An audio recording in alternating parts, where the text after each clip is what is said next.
In the closing days of the 1930s, as Europe stood on the brink of World War, another shadow was creeping quietly across Germany, far from the thunder of parades and the crack of marching boots. It was a shadow that did not sweep across battlefields or bombed-out cities, but instead slipped silently into hospitals, children's wards, psychiatric clinics, and institutions where the most vulnerable were meant to be protected. Behind polished doors and sterile white halls, a doctrine of mercy began to unfold, one that promised compassion but delivered death. It was in these places, among doctors in crisp coats and nurses with gentle voices, that healing became killing. The story of Germany's so-called mercy killings is not just a tale of bureaucratic orders or political ideology. It is a chilling exploration of how ordinary medicine was corrupted into machinery for death. The euphemism itself was seductive. Mercy killing. It suggested relief, kindness, a reprieve from suffering. For families who had lived with the weight of caring for disabled children or relatives with severe illness, the idea carried a deceptive softness. But under the Reich, mercy became a weaponized word. It was no longer about easing genuine suffering. It became a mask for eugenics, for the cleansing of a society deemed tainted by weakness. Hospitals, once sanctuaries of recovery, were transformed into sites where silence reigned, where families received polite letters of condolences and official death certificates that concealed the true nature of what had occurred. The transformation did not happen overnight, nor did it emerge in isolation. Germany was already steeped in ideas of racial hygiene and biological destiny. The ground had been carefully prepared through years of propaganda that framed disabled people, the mentally ill, and the chronically sick as burdens, parasites upon the body of the nation. Newspapers and posters drummed this message into the public mind, calculating the cost of care in terms of food, medicine, and state resources, as though the worth of a human being could be measured in Reichsmarks. The public was not asked whether these people should live or die. Instead, they were told, in subtle and repeated whispers, that such lives were lives unworthy of life. And so, when the first orders were signed, when the first hospital staff were given instructions to quietly inject a patient, or to report certain cases for special treatment, there was already a framework of justification in place.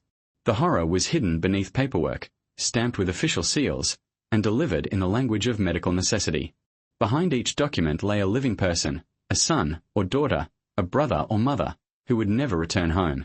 Families grieved, believing in sudden pneumonia, unexpected seizures, or a tragic accident, never knowing the extent of the deception. The state had perfected not only the art of killing but also the art of concealment. What makes this chapter of history so disturbing is not only the killings themselves, but the setting in which they took place. Wars are expected to bring death. Battlefields are places where violence is assumed. But hospitals, with their antiseptic smell and quiet corridors, are places of trust. Doctors are meant to embody hope. Nurses are meant to comfort. To discover that these very symbols of care could be inverted into agents of extermination is to confront the deepest betrayal of human trust imaginable. It forces us to ask not only how the killings were carried out, but how the people inside those institutions, people sworn to heal, could rationalize their actions as part of their professional duty. In this story, we are not dealing with faceless executioners or uniformed soldiers alone. We are dealing with surgeons, pediatricians, psychiatrists, administrators, people who once took the Hippocratic oath and promised to do no harm. Their crimes carry a particular weight because they cloak themselves in the language of care. They wielded syringes instead of rifles, white coats instead of black uniforms. And yet, the result was the same as any battlefield massacre: lives extinguished, families broken, a society poisoned by its own cruelty. As we move deeper into this narrative, we will uncover not only the cold bureaucracy of Hitler's T4 program but also the intimate tragedies of those who suffered within it. We will trace how a single child's case opened the door to systematic murder, how hospitals were methodically transformed into killing centers, and how families were deceived into silence. We will meet the doctors who justified their actions with pseudoscience, and the few who dared to resist, risking their own lives to speak truth against the state. This is not only the story of a regime gone mad, it is the story of how ordinary institutions, filled with ordinary professionals, can be twisted into instruments of terror. By the time this story is complete, the phrase mercy killing will no longer sound gentle or compassionate. It will be revealed as one of history's most sinister lies, a mask worn by the Reich as it turned hospitals into death chambers and doctors into executioners. The question that hangs over this dark history, one that cannot be easily answered, is whether it was ideology, obedience, or something far more disturbing, indifference, that allowed the unthinkable to happen in places meant for healing. Germany in 1939 was a nation standing at the crossroads of triumph and catastrophe. On the surface, the country glowed with a kind of dangerous pride. Adolf Hitler had restored order to a broken land, rebuilt its industries, and promised the people that they would never again suffer the humiliation of defeat and despair that had followed the First World War. The streets of Berlin were alive with parades, banners fluttered from buildings, and speeches echoed across public squares. To many Germans, it felt like a new dawn, a chance to reclaim greatness. But behind the glittering facade, something much darker was taking shape. Beneath the speeches, beneath the celebrations, the Reich had already begun laying the foundations of a campaign that would not only target its enemies abroad but its own citizens at home, those deemed too weak, too sick, or too different to belong to the perfect society the Nazis envisioned. To understand how hospitals, symbols of healing, could be turned into death factories, one must understand the ideological environment of late 1930s Germany. The nation had been steadily indoctrinated with ideas of racial hygiene, the pseudo-scientific belief that society could be purified by eliminating those considered biologically inferior. These ideas were not uniquely Nazi. They had roots in broader European and even American eugenics movements. But in Germany, under Hitler's totalitarian rule, they were sharpened into a deadly weapon.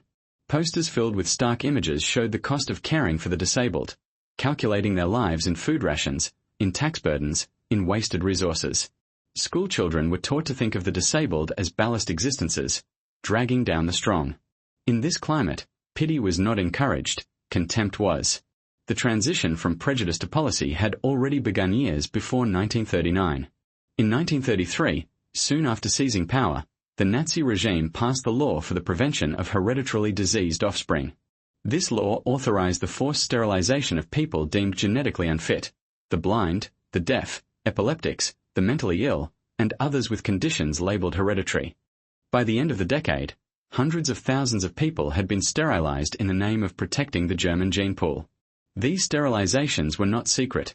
They were carried out openly, sanctioned by courts, justified by medical boards, and often recorded in official statistics.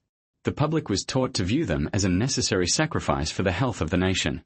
It was the first step in normalizing the idea that the state could decide who was fit to reproduce, and by extension, who was fit to live. By 1939, the Nazi racial state had become a totalitarian reality. Citizens were bombarded with propaganda linking strength, productivity, and health to the survival of the Reich. Hitler had convinced much of the population that their future depended on maintaining a pure and vigorous race. The looming war only reinforced these beliefs. Every resource, every citizen, every ounce of energy was to be devoted to victory. Those who could not contribute, the chronically ill, the disabled, the mentally unstable, were framed as drains on the national effort. As the economy shifted to a war footing, the regime intensified its obsession with efficiency. Efficiency in production. Efficiency in military readiness. And, chillingly, efficiency in life and death. The atmosphere of Germany at this time was a mixture of fear, pride, and conformity. Ordinary people knew that the Gestapo could appear at their doors at any hour, that neighbors might denounce neighbors, that loyalty to the Führer was not optional but demanded. Yet many also genuinely believed in the promises of the Reich, that Germany would rise, that its people would flourish. It was in this blend of fear and hope that the seeds of medical killing found fertile ground. People were told, again and again, that their sacrifices were for the greater good, that difficult decisions had to be made for the survival of the nation. And in a society where obedience was elevated above conscience, such reasoning found frightening acceptance. Hospitals themselves reflected this dual reality. Many remained outwardly normal. Patients were admitted, treated, discharged. Doctors still performed surgeries. Nurses still tended to the sick. But within these same institutions, new directives were quietly being issued. Questionnaires began circulating, asking physicians to record not just symptoms but the potential productivity of their patients. Did this individual work? Could they contribute? Were they a financial burden? What began as paperwork soon became life and death judgments. And though most families could not yet suspect it, the hospitals and their communities were slowly being woven into the apparatus of a state preparing to kill its own people. Culturally, too, Germany in 1939 was primed for such an inversion of values. The Reich had spent years cultivating the image of strength and purity as the highest ideals. Physical fitness was glorified in rallies and films. Youth groups were taught to value toughness, discipline, and sacrifice. To fall outside these ideals, to be weak, dependent, or disabled, was to fail the nation. The result was not merely prejudice, but a form of dehumanization. Those targeted by the ideology were no longer seen as individuals with families, loves, and dreams. They were reduced to statistics, burdens, mistakes of nature. And once a person has been stripped of their humanity in the eyes of society, their killing can be rationalized as something other than murder. The timing of this ideological shift was not accidental. The Reich knew that war was imminent. Hitler had already laid plans for expansion into Poland, and by September 1939, the invasion would ignite the Second World War. War provided the perfect cover for policies that might otherwise provoke public outcry. In the chaos of mobilization, in the secrecy of wartime bureaucracy, extraordinary crimes could be hidden. When families received news of sudden deaths in hospitals, they had little power to question official explanations. The urgency of the war effort silenced many doubts. Thus, the Germany of 1939 was not simply a country marching toward war. It was a society carefully conditioned to accept a perversion of medicine. It was a place where racial ideology disguised itself as science, where compassion was redefined as killing, where obedience smothered conscience. This environment made it possible for the first acts of medical murder to occur with relatively little resistance. By the time the first child was killed at a parent's request and Hitler personally authorized the act, the nation had already been prepared to accept that this, too, was part of the Reich's vision of progress. Germany in 1939 was not yet a land of gas chambers and extermination camps. Those horrors lay just ahead. But in the quiet wards of its hospitals, in the whispers of doctors filling out forms, in the propaganda teaching citizens to despise the weak, the path had already been set. What followed would not erupt suddenly but would seep into the very veins of society, one injection, one signature, one deception at a time. And it was in this climate, proud on the surface, rotten beneath, that the hospitals of mercy killing would soon open their doors. The origins of Nazi medical philosophy did not emerge in a vacuum, nor were they solely the invention of Adolf Hitler's twisted imagination. By the time the Nazis seized power in 1933, the intellectual soil had already been cultivated for decades. Across Europe and even the United States, eugenics was celebrated as a modern science, a way to improve societies by controlling human reproduction. Academics, scientists, and politicians spoke openly about cleansing the population of hereditary diseases, of sterilizing those considered unfit, of engineering a stronger, healthier human stock. In Germany, however, this discussion found particularly fertile ground. Still reeling from the devastation of the First World War, many Germans sought explanations for their nation's collapse. Some pointed not to political mistakes or military failures, but to supposed internal weakness, a degeneration of the people themselves. In this way, social despair was twisted into biological blame, and the seeds of medicalized killing were sown. During the Weimar Republic of the 1920s, long before Hitler's rise, there had already been heated debates about euthanasia and the cost of caring for the chronically ill. One of the most chilling publications of the time was a book titled Permission for the Destruction of Life Unworthy of Life, written in 1920 by legal scholar Karl Binding and psychiatrist Alfred Hoche. Their argument was disturbingly simple. Certain individuals, those with severe disabilities, those who could never live independently, those who lacked what they called subjective value, should not be considered fully human. Caring for such people, they argued, placed unfair burdens on families and on the state. Hoche described some patients as human ballast or empty husks, living beings whose continued existence was not only pointless but harmful to society. This book was not dismissed as fringe extremism. It was taken seriously by intellectuals and medical professionals. The language of life unworthy of life entered the mainstream of German thought, preparing a moral justification for killing years before the Reich made it policy. Alongside these philosophical arguments came a wave of practical measures. In 1933, just months after taking power, the Nazis enacted the law for the prevention of hereditarily diseased offspring. This law mandated the sterilization of anyone suffering from conditions deemed hereditary: schizophrenia, epilepsy, hereditary blindness and deafness, severe physical deformities, and even chronic alcoholism. Special hereditary health courts were set up to oversee the process. Doctors, judges, and bureaucrats worked together to decide who would lose the right to reproduce. Over the next decade, an estimated 400,000 Germans were sterilized under this law. The process was carried out under the guise of legality, with paperwork, hearings, and medical assessments that gave the illusion of fairness. In reality, it was a brutal denial of human dignity and autonomy, and it set a dangerous precedent, that the state had the authority to decide which lives were worth continuing. The sterilization program also served another purpose. It indoctrinated doctors and nurses into thinking of patients in terms of their social utility rather than their humanity. Medical professionals were no longer merely healers. They became gatekeepers of the nation's genetic future. This shift in thinking was subtle but devastating. When physicians began to categorize patients as fit or unfit, worthy or unworthy, the step from sterilization to euthanasia became a small one. If the state could prevent certain people from reproducing, why not go further and prevent them from living at all? Pseudoscientific theories bolstered this worldview. Influenced by Charles Darwin's theory of natural selection, Nazi ideologues twisted the idea of survival of the fittest into a political program. They claimed that allowing the weak and disabled to live was an act of interference with nature, a dangerous reversal of evolution's course.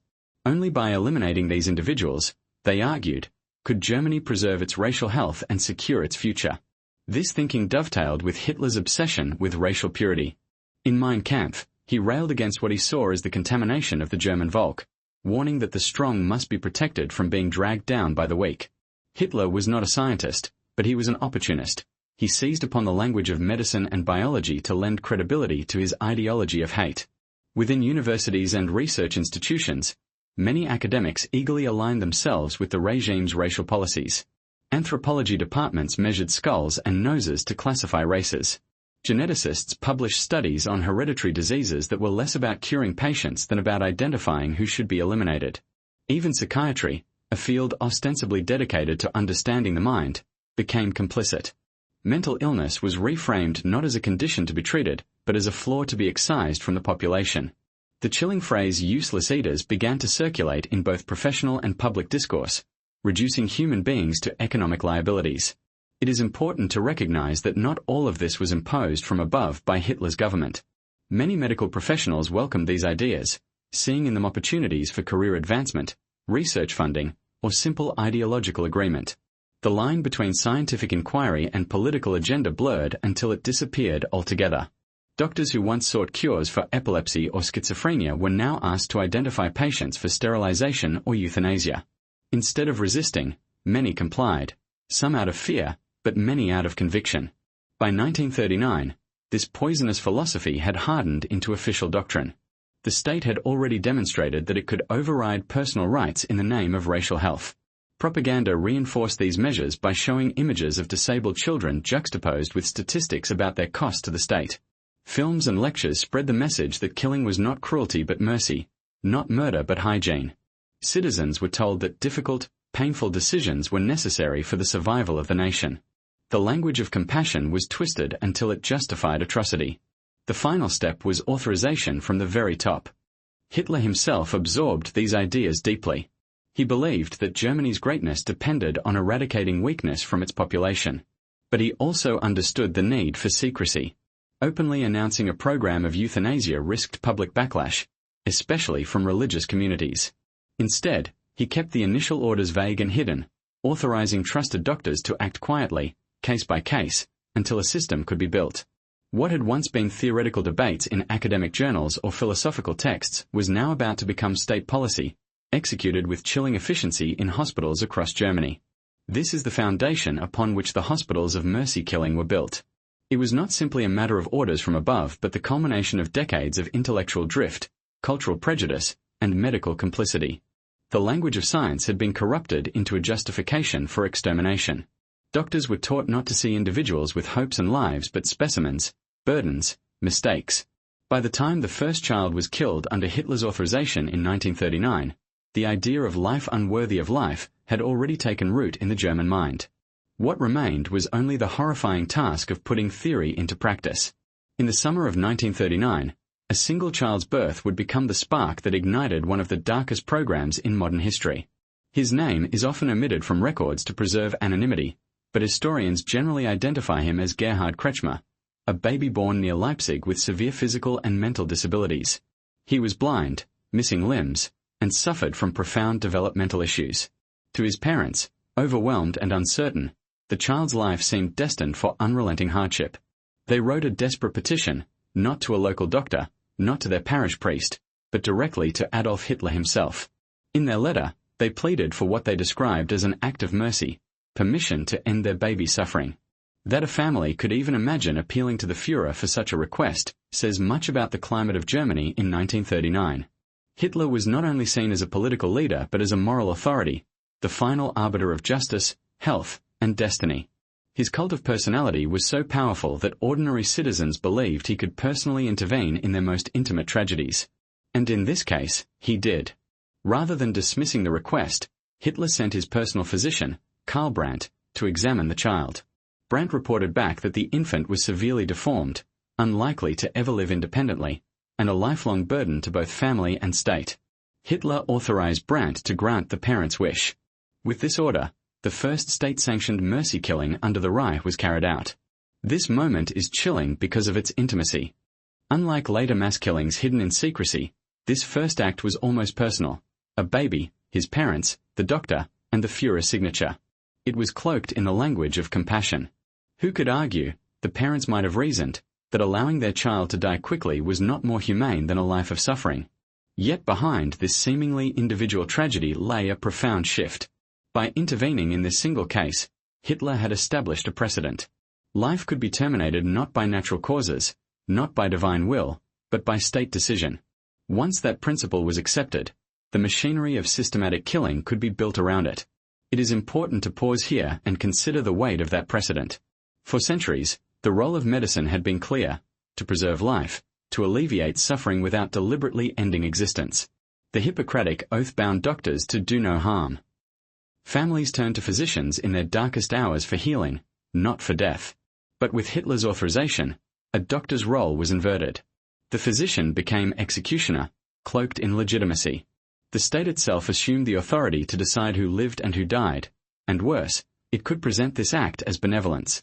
This inversion, the masking of murder as mercy, is what gave the program its insidious power. The case also illustrates how the Reich framed its actions to appear as both humane and rational. The parents were not forced into compliance, they petitioned voluntarily. The child was not killed by a soldier in uniform but by a physician in a white coat. The paperwork framed it not as an execution but as a medical procedure. Every detail was designed to blur the boundary between healing and killing. The family was left with a sense that a tragic but necessary act had been performed. To them, it was not state violence but a private resolution blessed by the highest authority. Yet in the offices of Berlin, this case was seen differently. To Hitler and his inner circle, it was a proof of concept. If one child's life could be ended with parental consent and medical cooperation, why not others? Why stop with a single act when hospitals were full of patients deemed hopeless, dependent, or incurable? The rhetoric of mercy could be expanded from rare exceptions to general policy.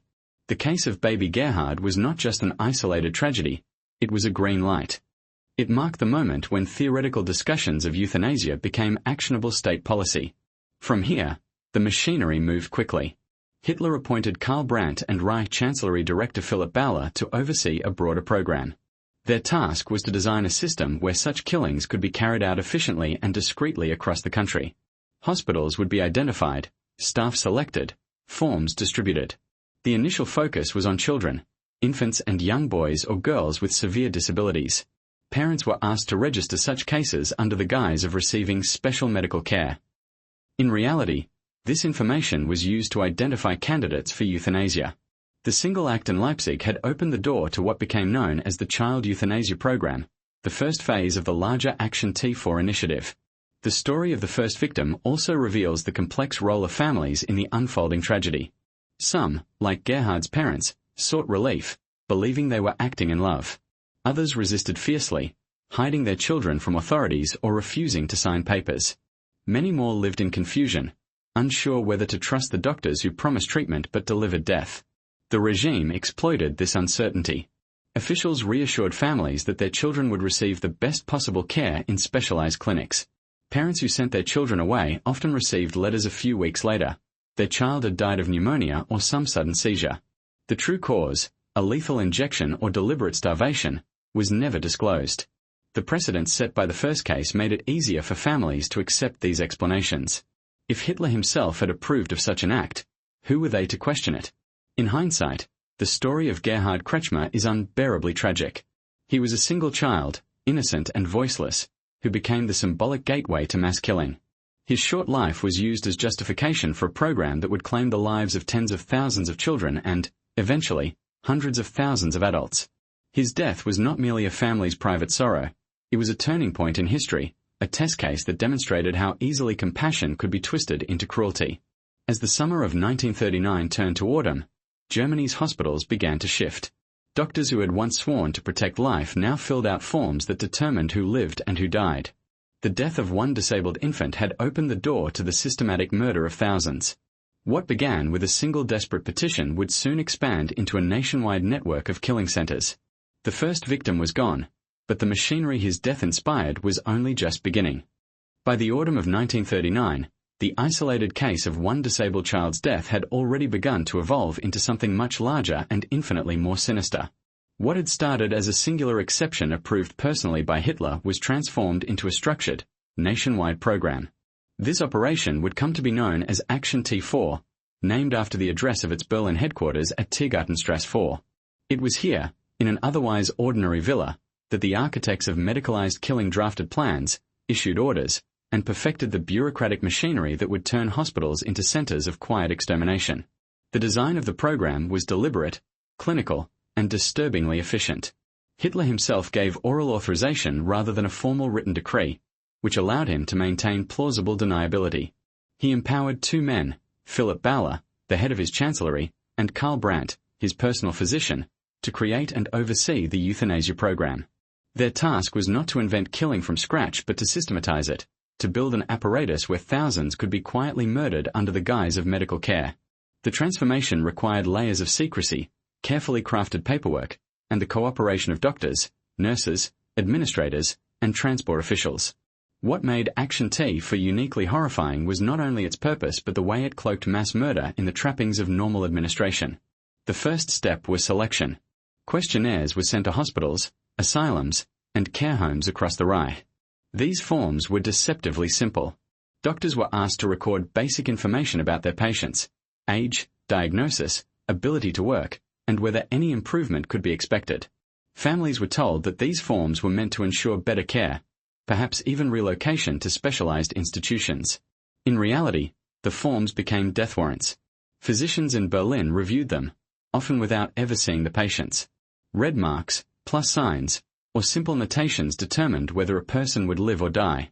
The process reduced human beings, men, women, children, to lines on paper, sorted by bureaucratic shorthand. Once selected, patients were prepared for transfer. Grey buses operated by front organizations such as the Charitable Transport Company for the Sick arrived at hospitals and institutions. These vehicles, with their curtained windows, became a chilling symbol. Patients were loaded onto them under the watchful eyes of staff and sometimes family members. Officially, they were being moved to centers with better equipment and more specialized doctors. In truth, they were being transported to killing facilities. 6 main centers were established under the T4 program: Grafeneck, Brandenburg, Hartheim, Sonnenstein, Bernbock, and Hadamar. Each was chosen for its relative isolation, ease of access, and ability to be converted into a site of industrialized killing. These facilities bore all the hallmarks of hospitals: wards, medical staff, examination rooms, but hidden within their walls were gas chambers disguised as showers and crematoria to dispose of bodies. It was here that the techniques of mass killing were refined, methods that would later be applied on an even larger scale in the extermination camps of the Holocaust. The process inside these centers followed a grimly predictable pattern. Patients arrived and were greeted by doctors or nurses who performed a perfunctory examination. This was less about treatment than about reassuring the victims and their families. Soon after, the patients were led to bathrooms or treatment rooms that were in fact gas chambers. Carbon monoxide, delivered from cylinders, was pumped into the sealed spaces. Within minutes, the patients were dead. Their bodies were burned in on-site crematoria, and ashes were disposed of in mass graves or sent back to families in urns. Official death certificates were falsified to list natural causes such as pneumonia or heart failure. Families often received letters of condolence, expressing sorrow for their loss, accompanied by bureaucratic lies about the cause of death. The program's efficiency depended on a chilling collaboration between science and deception. Doctors wrote the certificates, nurses administered lethal doses of medication, administrators filled out transfer papers, and transport staff drove the buses. At every stage, language was carefully chosen to mask the reality. Patients were said to receive special treatment or relief. Killing centers were called institutions. The word euthanasia itself, which literally means good death, was corrupted to justify industrialized murder. Perhaps most disturbing was the normalization of killing within hospital walls. Staff who had once devoted themselves to patient care now became participants in systematic extermination. Some did so reluctantly, out of fear of reprisal. But many others embraced their roles, rationalizing that they were helping cleanse society or alleviate suffering. In this way, hospitals were not seized violently by the regime but transformed from within, their routines and hierarchies bent to serve the ideology of racial hygiene. The scale of Action T4 grew rapidly. By 1941, tens of thousands of children and adults had been murdered. The system was designed to be invisible to the wider public, but whispers inevitably spread. Families noticed patterns. Patients transferred to certain institutions never returned.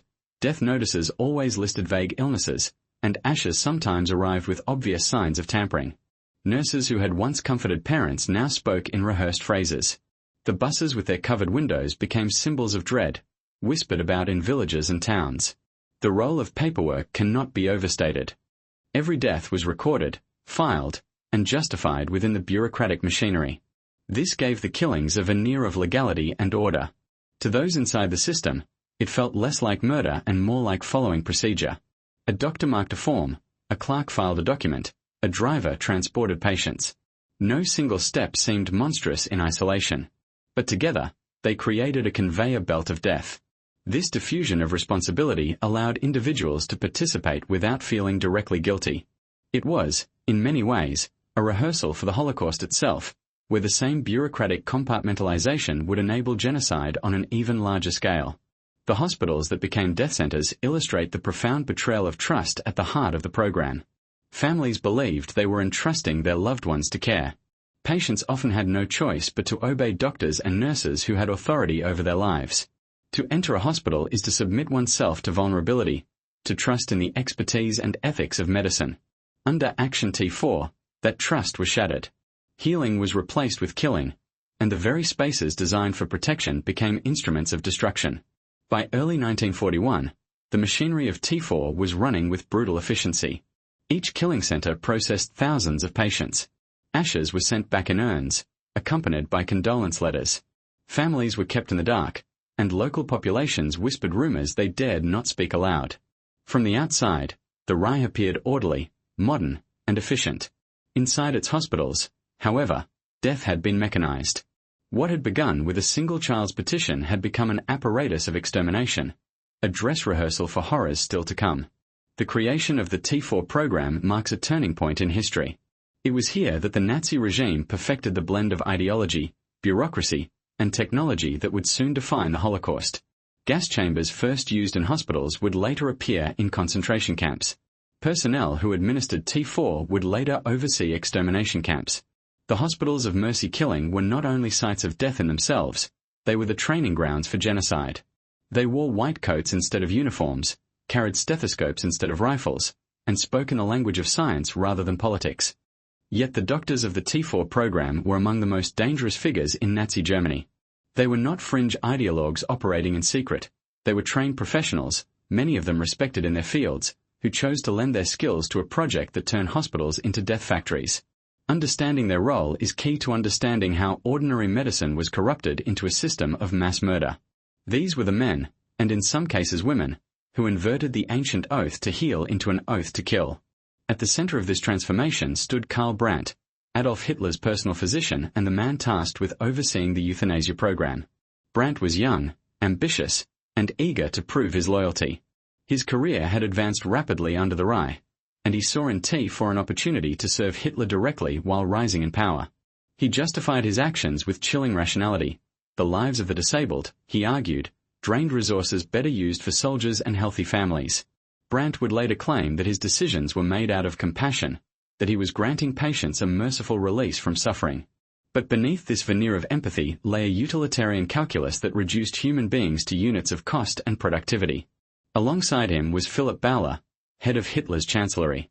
Unlike Brandt, Bauer was not a physician but a bureaucrat, yet his role was crucial. He provided the administrative muscle to translate Hitler's vague authorization into a functioning program. Bowler ensured that hospitals received their questionnaires, that staff were recruited, that transports ran on schedule, and that records were falsified with consistency.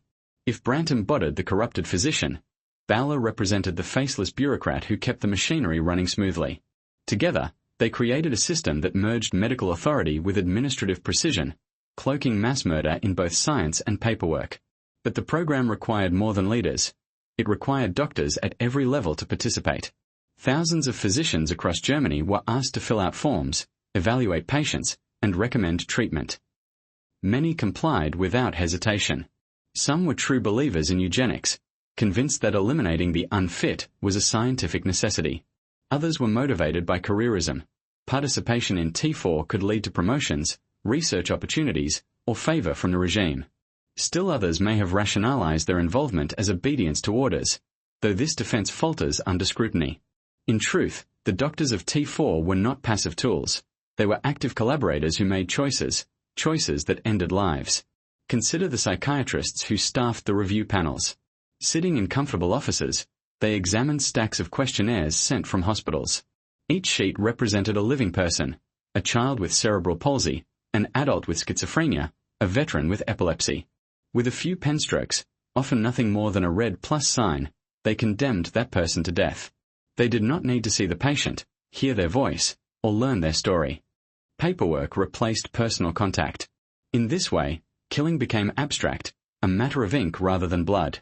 The detachment made it easier to rationalize. It was not murder, they told themselves. It was medical evaluation.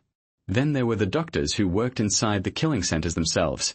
Men like Irmfried Ebel, the medical director of the Brandenburg and later Bernburg facilities, who personally oversaw the gassing of patients. Ebel was not only efficient but enthusiastic. His zeal for extermination would later earn him a position as the first commandant of Treblinka, one of the deadliest extermination camps of the Holocaust. Another figure, Werner Heyde, served as chief physician of T4 and was instrumental in selecting patients for death. Heyde combined academic prestige with bureaucratic ruthlessness, embodying the union of scholarship and atrocity. Perhaps most disturbing were the justifications these doctors employed. Many argued that killing the disabled was not cruelty but mercy. They spoke of relieving suffering, of sparing families the burden of lifelong care, of freeing the state from economic waste. The language was carefully chosen to blur the moral line. A lethal injection became a special treatment. A gas chamber became a disinfection room. Death certificates listed natural illnesses rather than deliberate murder. These euphemisms were not accidental. They were essential to maintaining the illusion that doctors were still serving their professional duty. By reframing murder as medicine, they shielded themselves from guilt while deceiving families and the public. Yet not every doctor participated willingly. A minority resisted, quietly refusing to fill out forms or speaking against the killings. Some psychiatrists deliberately misdiagnosed patients to save them. A few clergy members with medical training denounced the program as a violation of God's law. These acts of defiance were rare but significant. They reveal that participation was not inevitable. Doctors had choices, and some chose conscience over compliance. That so many others embraced their role makes their complicity all the more damning. The psychological transformation of these physicians is as unsettling as their actions. Many were not sadists or monsters in the traditional sense. They did not kill out of rage or hatred but out of detachment, ambition, or ideological conviction. This is what makes their crimes so terrifying. They demonstrate how ordinary professionals, given authority, ideology, and a bureaucratic framework, can become executioners without ever lifting a weapon in anger. They killed not with brutality but with routine, not in chaos but in order. The horror lies precisely in the banality of their evil. For the families of victims, the involvement of doctors added an extra layer of betrayal. Parents who entrusted their disabled child to a pediatrician believed that the doctor's role was to protect and heal. Instead, the same doctor might sign the form that condemned the child to death. Letters of condolence, written in the careful hand of a hospital physician, assured families that their loved one had died of pneumonia or a sudden seizure. The authority of medicine, which should have offered comfort, became an instrument of deception. By 1941, hundreds of doctors had participated in T4, directly or indirectly. Some would later carry their expertise into the extermination camps, designing gas chambers, overseeing selections, and perfecting methods of mass killing. The medical profession, which should have stood as a barrier against inhumanity, became a cornerstone of genocide. In this sense, the doctors of death were not merely collaborators, they were pioneers. They transformed the language of healing into the practice of extermination, and in doing so, they prepared the way for the Holocaust itself. The legacy of these doctors is a reminder of how fragile the boundaries of ethics can be when corrupted by ideology and power. It forces us to confront unsettling questions. How many of them believe they were truly doing the right thing? How many silenced their doubts in pursuit of career and recognition? How many simply stopped seeing their patients as human at all? Whatever their motives, their actions shattered the trust between medicine and humanity. In the white halls of Germany's hospitals, doctors ceased to be healers and became executioners, and their crimes echo as some of the darkest chapters in the history of their profession. The story of Action T4 is often told in numbers: 70,000 dead in just 2 years, hundreds of thousands sterilized, thousands more killed in secret after the official program was halted. But behind every statistic was a human life, a child who laughed and cried, a man who once worked and dreamed, a woman who loved and was loved. To truly understand the horror of the hospitals of mercy killing, we must step inside those institutions and listen to the voices, however faint, that remain. The witness accounts, family letters, and fragments of testimony left behind provide a haunting glimpse into daily life under the program. They reveal not only how people were killed, but how they lived in the final days before their deaths. One of the most chilling aspects of the program was the deception. Families were rarely told the truth.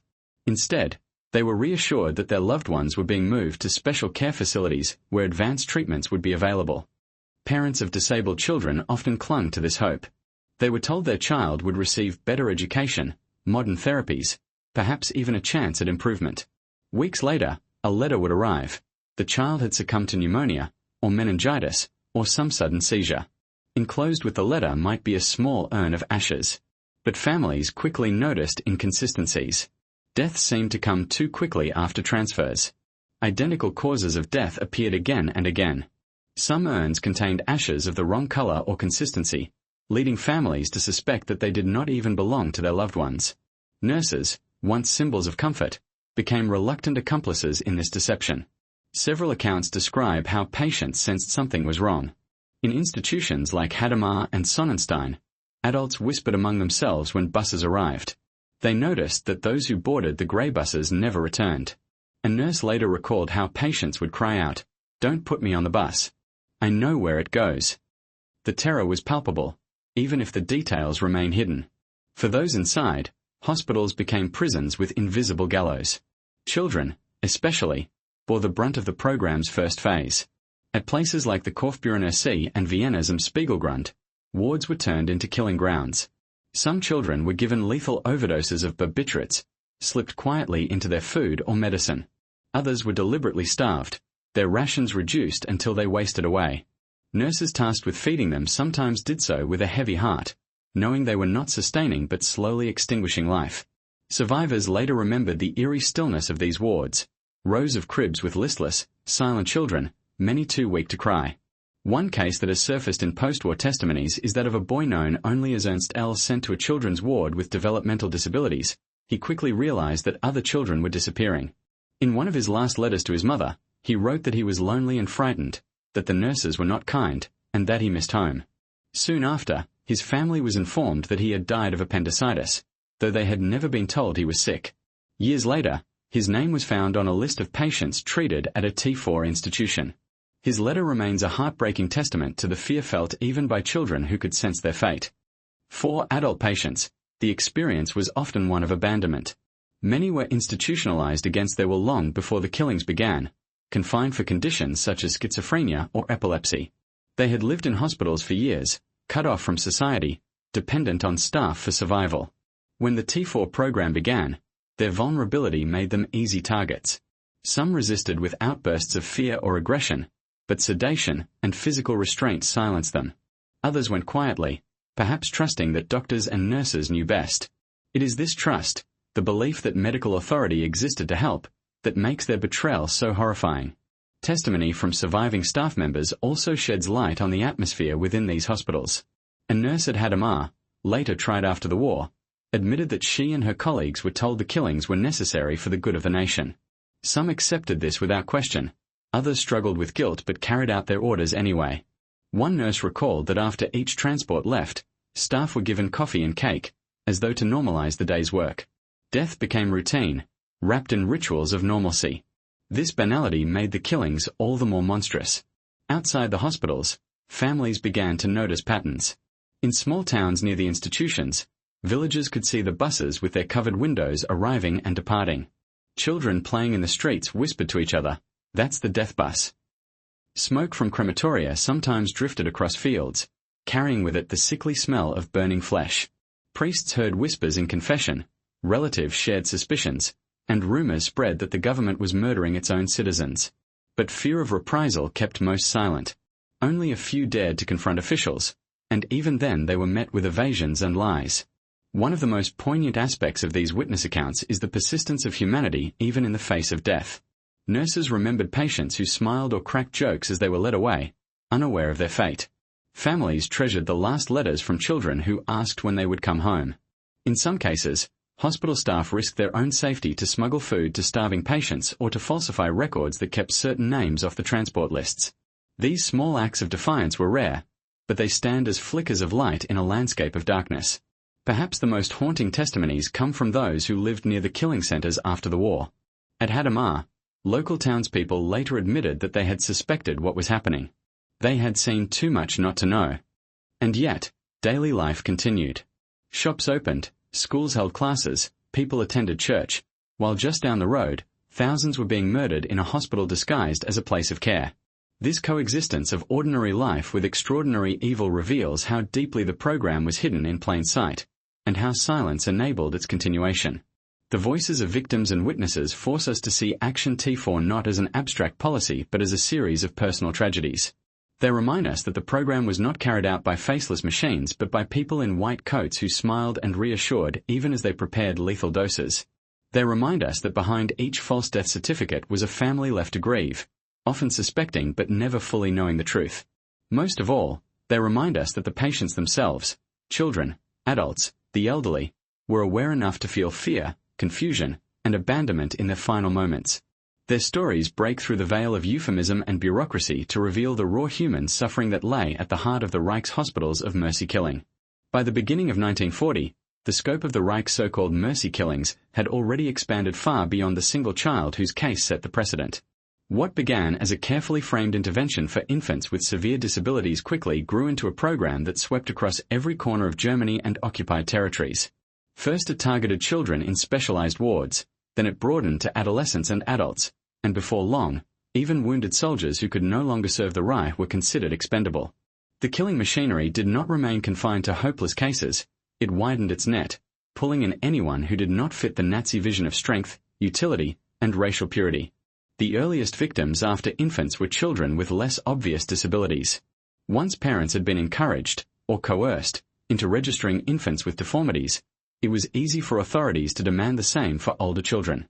In institutions like am Spiegelgrund in Vienna, hundreds of boys and girls were admitted for supposed therapeutic care.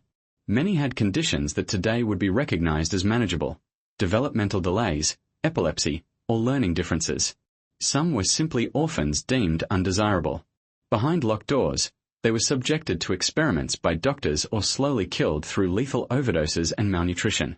Parents who questioned too closely received polite letters filled with medical jargon, explaining sudden infections or strokes that had supposedly taken their child's life. From children, the program logically, and chillingly, progressed to adults. Hitler's secret order, refined by Karl Brandt and Philip Bauer, authorized the killing of those considered incurably ill. Mental hospitals, already crowded and underfunded, became the next target. The logic of the regime was disturbingly simple. If it was merciful to end the life of a child who would never be productive, why not extend the same principle to adults who filled asylum beds without hope of recovery? Bureaucracy masked brutality. Doctors filled out questionnaires, review panels made decisions, and soon thousands of adult patients were being loaded onto buses bound for killing centers. At first, the public explanations remained consistent: pneumonia, heart failure, meningitis. But rumors spread quickly. Families who had visited their relatives days earlier, finding them relatively healthy, suddenly received death notices. Communities near the 6 main T4 centers, Hadamar, Hartheim, Bernbock, Brandenburg, Sonnenstein, and Grafeneck, noticed the buses and the smoke rising from crematoria. Some locals whispered about what they called the ovens. Children playing on nearby roads joked morbidly that the grey buses were death buses. The secrecy of the program was already eroding, even as its scale increased. The most revealing shift came when soldiers entered the picture. By 1940 and 1941, Germany was fully engaged in war, and the Wehrmacht was sustaining casualties. Some soldiers returned home blinded, paralyzed, or with severe psychological trauma. In previous wars, such men had been honored as heroes, living symbols of sacrifice. Under the Nazi ideology of strength, however, they became reminders of weakness. Documents show that some wounded veterans were transferred to the same institutions used for the disabled. They, too, were subjected to euthanasia, often without their families' knowledge. The betrayal was staggering. Men who had fought and bled for the Reich were quietly killed in the very hospitals where they should have received care. This extension of the program demonstrated that no one was safe, not even those who had once embodied loyalty and sacrifice. Another disturbing escalation was the inclusion of non-German patients. As the Reich expanded into Poland, Austria, and later other occupied territories, mental hospitals and care homes in these regions were swept into the program. Polish psychiatric patients were exterminated in large numbers, often with less pretense of secrecy. In occupied lands, the Nazi regime felt less pressure to disguise its actions. Local staff were replaced or intimidated, and patients were killed en masse. This international expansion foreshadowed the way T4 methods would later be exported to concentration camps, where secrecy was minimal and extermination became industrial. The methods of killing also evolved as the program spread. While lethal injections and starvation remained common for children, adults were increasingly killed in gas chambers disguised as shower rooms. At first, carbon monoxide cylinders were used. Later, more efficient systems were developed. Doctors and technicians monitored the process carefully, refining techniques to maximize efficiency. It was here, in the hospitals of T4, that the blueprint for the Holocaust's extermination camps was born. Personnel who operated the gas chambers in Hadamar or Hartheim would later apply their experience in Treblinka, Sobibor, and Auschwitz. The transition from medicalized killing to industrial genocide was seamless because it was rooted in the same ideology. Lives unworthy of life must be removed. The expansion of the program also intensified the culture of deception. Families were inundated with standardized letters, death certificates listing identical causes, and urns sent through the post. Some families received ashes even when no cremation had taken place, proof that the process was more about appearances than truth.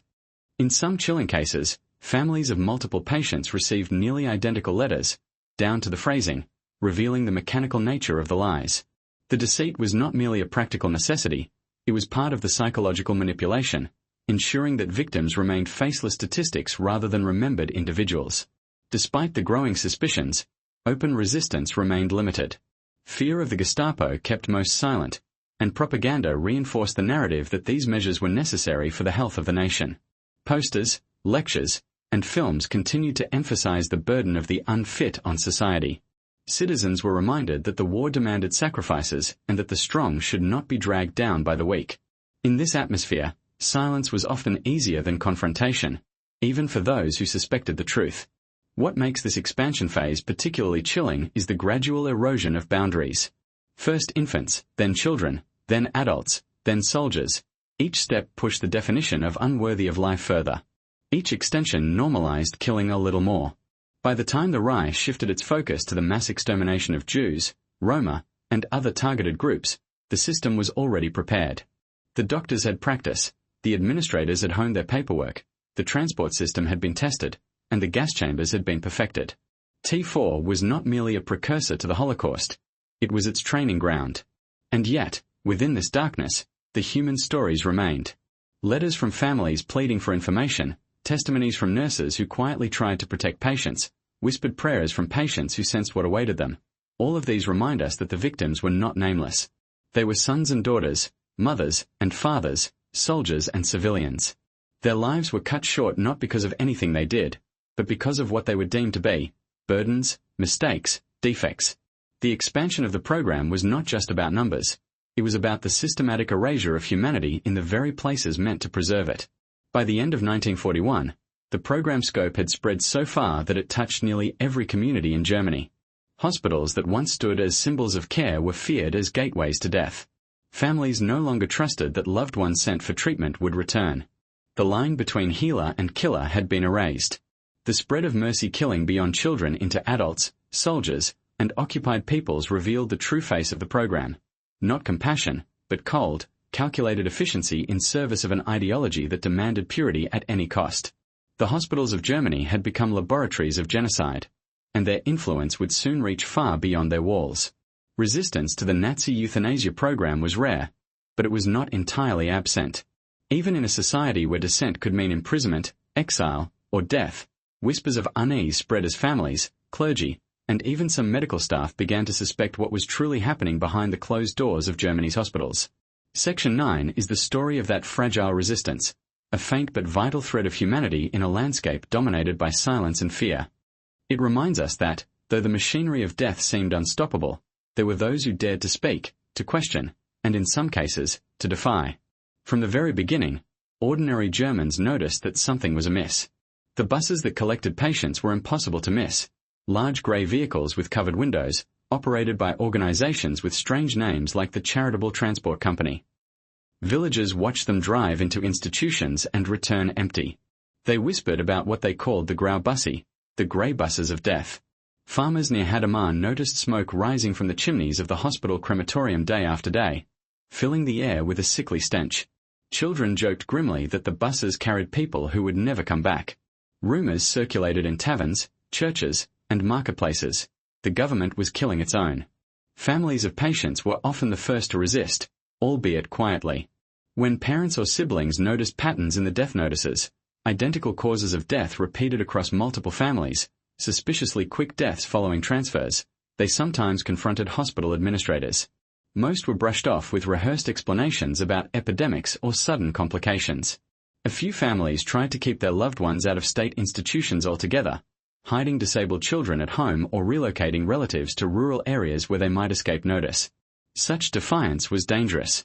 Families who refused to comply with orders to register disabled children risked denunciation or loss of state benefits. Yet some took the risk, choosing secrecy over surrender. The most organized resistance came from the churches, particularly the Catholic Church. Among the most famous voices was Bishop Clemens August von Galen of Munster. In 1941, von Galen delivered a series of fiery sermons denouncing the killings as murder. He declared that the state had no right to take the lives of the innocent, and warned that Germans were being led down a path of moral ruin. His words, smuggled out and circulated widely, electrified congregations. Parishioners wept openly during his sermons. Some shouted Amen, in defiance of the regime. Von Galen's speeches reached beyond Germany, carried abroad by foreign radio broadcasts, exposing the euthanasia program to the world. Von Galen was not alone. Protestant pastors, too, raised their voices. Members of the Confessing Church, a Protestant resistance movement, condemned the killings as a violation of God's law. Some wrote letters to Nazi officials, demanding an end to the program. Others offered protection to families trying to hide disabled children. Still, open resistance among clergy was limited. Many church leaders remained silent, fearful of reprisals or unwilling to oppose the state directly. Yet the courage of a few ensured that the program could never remain entirely secret. Within the hospitals themselves, resistance was even more fraught. Doctors and nurses who questioned orders risked dismissal, arrest, or worse. Most complied, rationalizing their actions as duty. But some quietly pushed back. A handful of physicians falsified diagnoses to spare patients from being transferred. Others intentionally slowed down paperwork or lost files, buying time for families to intervene. Nurses smuggled food to patients marked for starvation or whispered warnings to relatives about what was happening. These acts rarely saved more than a few lives, but they demonstrate that not everyone inside the system surrendered to it. There were also moments of open confrontation. In one case, the director of a psychiatric institution in Württemberg refused to hand over his patients, arguing that they were under his care and not the state's. He was swiftly dismissed and replaced by someone more compliant. In another, families staged small protests outside institutions, demanding answers. These were quickly suppressed, but they rattled local administrators, who feared public outrage. The whispers of dissent eventually reached the highest levels of the Nazi regime. By 1941, opposition sermons, rumors, and growing unease among the public forced Hitler to take notice. Reports circulated that morale was being undermined, that ordinary Germans were disturbed by the sight of the grey buses and the smell of burning bodies. Military officials warned that if soldiers believed their own wounded comrades might be euthanized, it could sap the fighting spirit of the army. The very efficiency of the program had made it visible, and its visibility was becoming dangerous. It was in this climate that Hitler announced the official halt of the T4 program in August 1941. The halt was more a gesture than a reality. In truth, killings continued, but more discreetly, through starvation, overdoses, and neglect in individual hospitals rather than mass gassings in central facilities. The infrastructure of T4 remained intact, and many of its personnel were soon transferred to extermination camps in the east. Yet the announcement was an acknowledgement that resistance had mattered. Public pressure, especially from church leaders like von Galen, had forced the regime to adjust its methods. This episode reveals both the limits and the significance of resistance in Nazi Germany. On the one hand, opposition was fragmented, cautious, and often too late to save the majority of victims. Tens of thousands had already been killed before protests gained momentum. On the other hand, the fact that the regime even pretended to halt the program shows that dissent was not entirely powerless. The Nazis relied on secrecy, deception, and public compliance to carry out their crimes. When that compliance began to fracture, they adapted their strategy. The resistance to Action T4 was, in many ways, a test case for the German public. It showed that voices raised in unison could make the regime hesitate, if only briefly. It also revealed the tragic consequences of silence. Had more doctors refused, had more churches spoken earlier, had more families demanded answers, perhaps more lives might have been spared. Instead, most Germans whispered their doubts but did not act.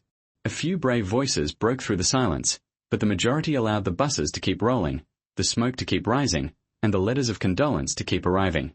The whispers of dissent remind us that even in the darkest times, conscience does not disappear. It flickers in sermons shouted from pulpits, in mothers hiding their children, in nurses smuggling bread. These acts did not stop the killings, but they preserved a spark of humanity. They proved that not everyone was willing to surrender to the logic of death disguised as mercy. And in the aftermath of the war, when the world confronted the enormity of the crimes committed, those whispers became voices that testified to the truth. By the middle of 1941, the killing program that had operated under the name Action T4 was no longer hidden in the shadows. Its secrecy had always been fragile. Villagers had seen the buses, families had questioned the death certificates, clergy had denounced the murders from their pulpits. Now the whispers had grown too loud to ignore. The hospitals of mercy killing were no longer just a bureaucratic project of Berlin officials and doctors in white coats. They had become a public scandal. And in a totalitarian state obsessed with control, the perception of scandal was dangerous. The first cracks appeared in local communities. In places like Hadamar, Bernbock, and Grafeneck, townspeople could not help but notice the endless stream of buses and the smoke that followed. Children joked darkly about the Graubusse, the death buses, while adults spoke in hushed tones about the strange odors drifting from hospital crematoria. Letters from families added to the suspicion. Too many identical causes of death, too many sudden illnesses, too many urns delivered with ashes that did not match. The deception was collapsing under its own weight. Clergy gave voice to what many were already thinking. Catholic Bishop Clemens August von Galen, in particular, became the face of resistance. From his pulpit in Munster in the summer of 1941, he delivered 3 sermons that thundered against the killings. He accused the government of murder, condemned the violation of God's law, and warned that ordinary Germans were living under a regime that destroyed the innocent. His words spread far beyond his congregation. Parishioners copied them by hand, smuggled them across Germany, and even broadcast them abroad through the BBC. Von Galen's denunciation was so powerful that Nazi officials debated whether to silence him by arrest or execution. But Hitler himself, wary of turning the bishop into a martyr and alienating Catholic Germans during wartime, chose restraint. The sermons were allowed to circulate, a rare instance of open defiance being tolerated because suppression would have been too costly. At the same time, unease was spreading in the military. Reports reached Hitler that soldiers were disturbed by rumors that wounded comrades were being euthanized in hospitals. For a regime dependent on the absolute loyalty of its army, this was a dangerous development. If soldiers feared that injury meant death at the hands of their own doctors, morale could collapse. The very efficiency of the T4 program had created its vulnerability. It was too visible, too systematic, and too impossible to fully conceal. The regime responded with a mixture of denial and adjustment. Propaganda efforts increased, with officials insisting that the euthanasia program was an act of compassion.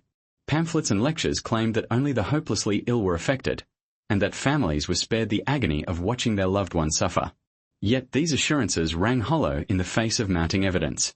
By the summer of 1941, the contradiction between official statements and lived experience was too stark.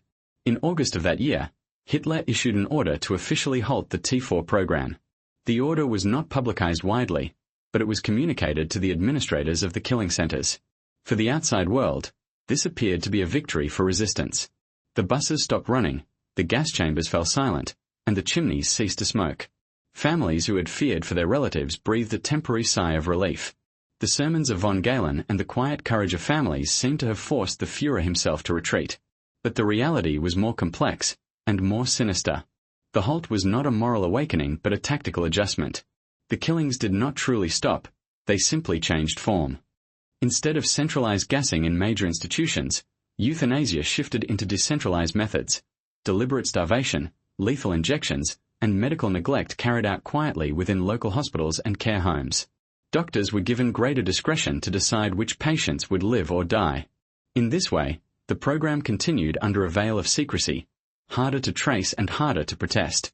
Historians call this the wild euthanasia phase, in which thousands more perished even after the supposed halt. The official suspension also had another purpose. It freed up resources and personnel for a new, larger project. Many of the doctors, administrators, and technicians who had perfected killing methods in T4 were transferred to the east, where the final solution was beginning to take shape. The gas chambers tested at Hadamar and Hartheim became the models for Auschwitz and Treblinka. The men who had learned to falsify death certificates and manage crematoria brought their expertise to extermination camps. In this sense, the end of T4 was less an ending than a transition, a bridge from medicalized killing to industrial genocide. For the families of victims, however, the partial retreat meant little comfort. Tens of thousands had already been killed, their deaths concealed under lies. Many families never learned the truth until after the war, when archives were opened and testimonies revealed the scale of the crimes. The halt did not undo the losses already inflicted. It merely disguised the continuation of the program in a subtler form. The exposure of the euthanasia program also left a lasting scar on German society. It revealed to ordinary citizens that their government was willing to murder the vulnerable, and that doctors, trusted figures in every community, could become instruments of the state's brutality.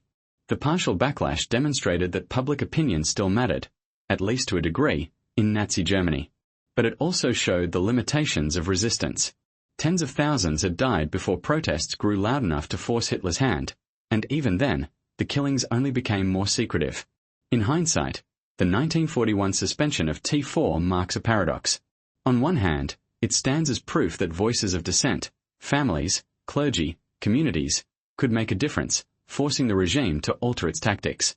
On the other hand, it illustrates the regime's adaptability, its ability to cloak atrocity in new forms when direct confrontation became too costly. The pause in T4 was not an end but an evolution. And in that evolution lay the seeds of something even greater and more terrible, the machinery of the Holocaust. The exposure and backlash of 1941 serve as a chilling reminder of how fragile truth can be under dictatorship. The truth had been visible all along in the buses, the smoke, the letters, and the whispered jokes of children. It had been spoken aloud in churches and confessed in private conversations. Yet for nearly 2 years, the program continued, sustained by fear, silence, and obedience. Only when dissent reached a level that threatened the regime's stability did the killing pause. And even then, the pause was an illusion, a mask behind which the machinery of death continued to grind. The legacy of Action T4 cannot be separated from the wider story of the Holocaust, for the program of so-called mercy killing was never an isolated atrocity.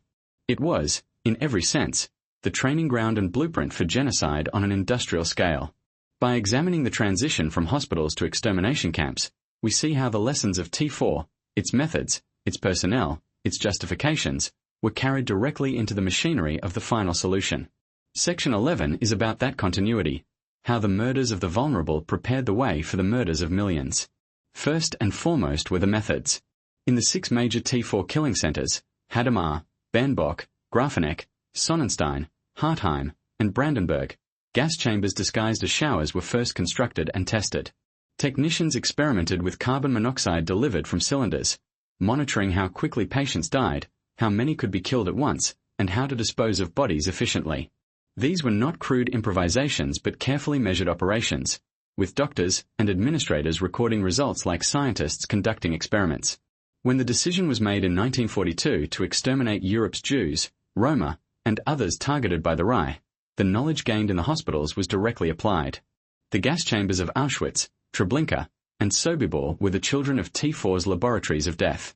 The personnel, too, carried over seamlessly. Many of the doctors, nurses, and administrators who honed their skills in T4 were later redeployed to extermination camps in occupied Poland. Christian Wirth, one of the senior organizers of the euthanasia program, became a key figure in Operation Reinhard, overseeing Treblinka and Belzec. Franz Stangl, commandant of Sobibor and later Treblinka, had previously worked at Hartheim. Technicians who had operated crematoria or managed transports at Hadamar were reassigned to oversee mass killings in the east. These men did not see themselves as changing careers. They were simply continuing their work on a larger scale. The hospitals had been their apprenticeship, and the camps their promotion. Even the bureaucratic processes of T4 became templates for genocide. The questionnaires that once determined the fate of psychiatric patients were echoed in the selection processes on railway ramps at Auschwitz. The euphemistic language perfected in the hospitals, special treatment, disinfection, relocation, was repurposed to disguise the extermination of millions. The systematic falsification of death certificates, the use of crematoria to erase evidence, the compartmentalization of tasks so that no single person felt fully responsible, all of these practices migrated from the wards of Germany's hospitals to the barracks of its death camps. The ideological continuity is equally clear. T4 was justified on the grounds of eugenics, the belief that the nation's health required the elimination of the unfit. Once society accepted that principle, it was a short step to applying it to racial groups. If the disabled could be killed because they were burdens, then Jews could be killed because they were framed as parasites. The categories were different, but the logic was the same. Both were labeled lives unworthy of life. Both were dehumanized through propaganda. Both were murdered under the guise of necessity. The legacy of T4 also lives in the psychological conditioning it provided. For the doctors and nurses involved, the killing of children and adults in hospitals normalized the act of murder. By the time they were transferred to extermination camps, many had already crossed the moral boundary. They no longer saw death as shocking, they saw it as routine. For bureaucrats, too, the habit of processing lives through paperwork, of reducing individuals to forms and files, made the mass extermination of millions feel like an administrative extension rather than a radical break. In this sense, the Holocaust was not an unprecedented leap into barbarism but the next stage in a process already underway. The continuity is visible even in the numbers. By the time Hitler ordered the official halt of T4 in 1941, at least 70,000 people had been killed in gas chambers. Tens of thousands more would be murdered in the so-called wild euthanasia phase that followed. These figures pale compared to the 6 million Jews exterminated in the Holocaust, but they demonstrate the scale of practice. The regime had tested its methods on a smaller, more vulnerable population before applying them to entire ethnic groups. T4 was the pilot project of genocide. Yet the legacy of the hospitals extends beyond logistics and personnel. It represents a profound betrayal of medicine itself. Doctors who once swore to heal became agents of death. Hospitals, which should have been sanctuaries of care, became killing centers. This betrayal set a precedent. If even medicine could be corrupted by ideology, then no institution was safe. The Reich had demonstrated that any profession, law, science, education, could be twisted into instruments of murder when bound to the state. After the war, the Nuremberg doctors' trial laid bare this legacy. Figures like Karl Brandt and others who had overseen T4 were put on trial for crimes against humanity. Their defenses were revealing. Many insisted that they had acted out of compassion, that they believed they were sparing patients from suffering. Others claimed they were simply following orders, cogs in a machine they did not control. These excuses echoed through the courtrooms but failed to erase the truth, that they had chosen to participate, and in doing so had paved the way for Auschwitz. The trial also forced the world to confront uncomfortable questions. Could it happen again? Was medicine uniquely vulnerable to corruption? Or could any field be twisted under the right conditions? In response, new ethical frameworks were established. The Nuremberg Code, born from these trials, set strict rules for medical research and human experimentation, emphasizing voluntary consent and the inviolability of human dignity. In this way, the legacy of T4 shaped not only the Holocaust but also the principles of modern medical ethics. For survivors and families of victims, however, the legacy was deeply personal. Many never learned the full truth of how their loved ones died. The lies on death certificates remained the official story for decades. It was only through post-war investigations that the scale of the killings was revealed. Memorials now stand at the sites of former hospitals, bearing the names of victims and acknowledging the crimes committed there. These places remind us that genocide did not begin in concentration camps. It began in hospitals, under the care of doctors and nurses, behind the comforting facade of medicine. The broader legacy is one of warning. Action T4 shows how easily society can slide from prejudice to policy, from policy to murder. It reveals how words like mercy, relief, and care can be twisted into euphemisms for death. It demonstrates how professional authority can mask atrocity, how bureaucracy can sanitize murder, and how silence can enable the unspeakable. The Holocaust did not spring fully formed in 1942. It was prepared in 1939, in the quiet wards of Germany's hospitals, where the value of human life was first weighed and found wanting. Thus, the legacy of the hospitals of mercy killing is twofold. It is a legacy of continuity, linking the euthanasia program directly to the Holocaust. But it is also a legacy of betrayal, of medicine, of trust, of humanity itself.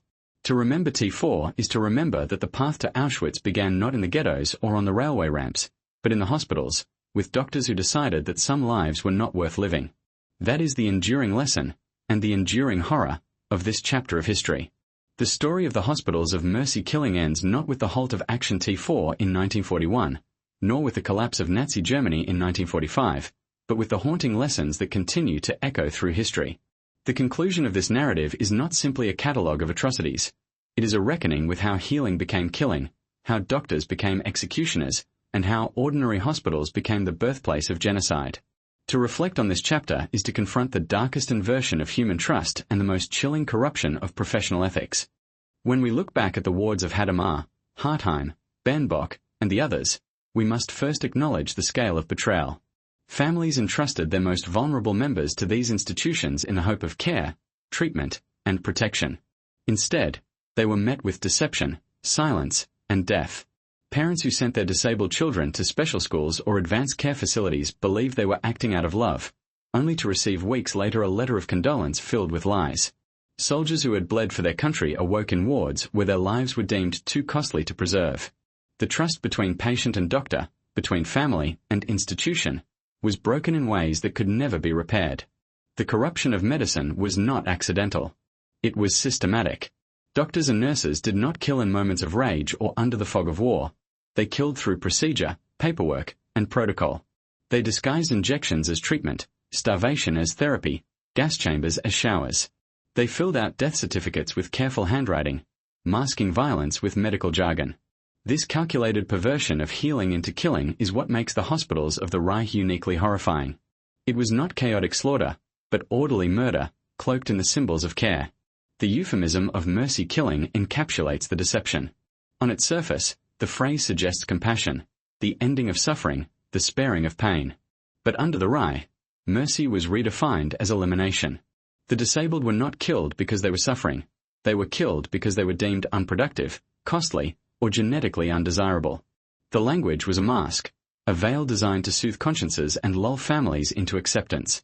This manipulation of words was as dangerous as the killings themselves, for it made atrocity sound humane.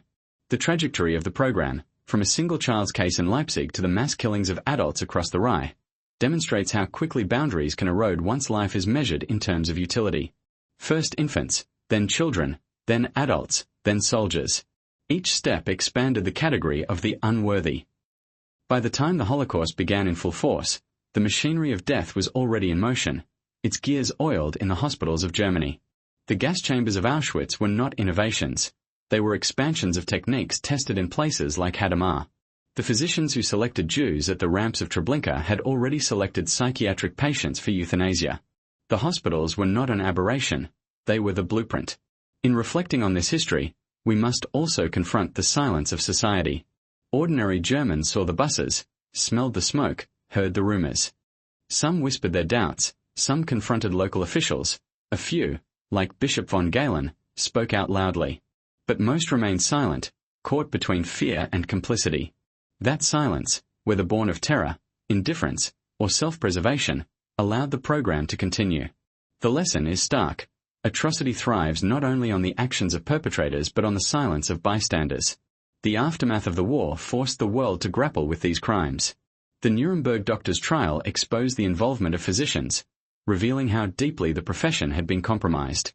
The defenses offered, claims of compassion, obedience, or ignorance, failed to obscure the truth. The verdicts established that medicine must never again serve ideology over humanity. The Nuremberg Code that emerged became a cornerstone of modern medical ethics, emphasizing consent, dignity, and the protection of the vulnerable. In this sense, the victims of T4, though silenced in life, shaped the moral boundaries of medicine for generations to come. Yet even as we affirm those boundaries, we must remain vigilant. The story of the hospitals of mercy killing warns us that atrocity often begins in the most trusted spaces. It begins not with open violence but with subtle shifts in language, in policy, in perception. It begins when words like burden, unfit, or unworthy creep into public discourse. It begins when efficiency is valued over humanity, when cost is weighed against compassion, when professional authority is wielded without accountability. These are not relics of the past. They are temptations that remain present in every society. The question that hangs over this history is not simply how could it happen, but could it happen again? The uncomfortable answer is that it could. If vigilance falters, if conscience is silenced, if trust is placed blindly in authority without scrutiny. The hospitals of the Reich remind us that civilization is fragile, and that the line between care and cruelty can be erased more easily than we like to believe. As we close this story, let us remember not only the perpetrators but the victims, the children whose laughter was silenced in cribs, the adults who cried out as buses took them away, the soldiers betrayed by the very nation they defended. Their lives were not statistics. They were individuals, each with hopes, fears, and dignity. To honor them is to remember their humanity and to ensure that their deaths are not reduced to numbers on a page. The hospitals of mercy killing teach us that the greatest danger lies not in overt brutality but in the quiet corruption of trust. When healing becomes killing, when care becomes cruelty, when silence becomes complicity, humanity itself is at risk. That is the final legacy of Action T4, not only as a precursor to the Holocaust but as a timeless warning. In the sterile corridors of those hospitals, behind the white coats and carefully written certificates, humanity was betrayed. It is our responsibility to remember, to speak, and to guard against the repetition of such betrayal. For if we forget, if we allow euphemisms to mask cruelty once again, then the question will not be whether it could happen again, but when.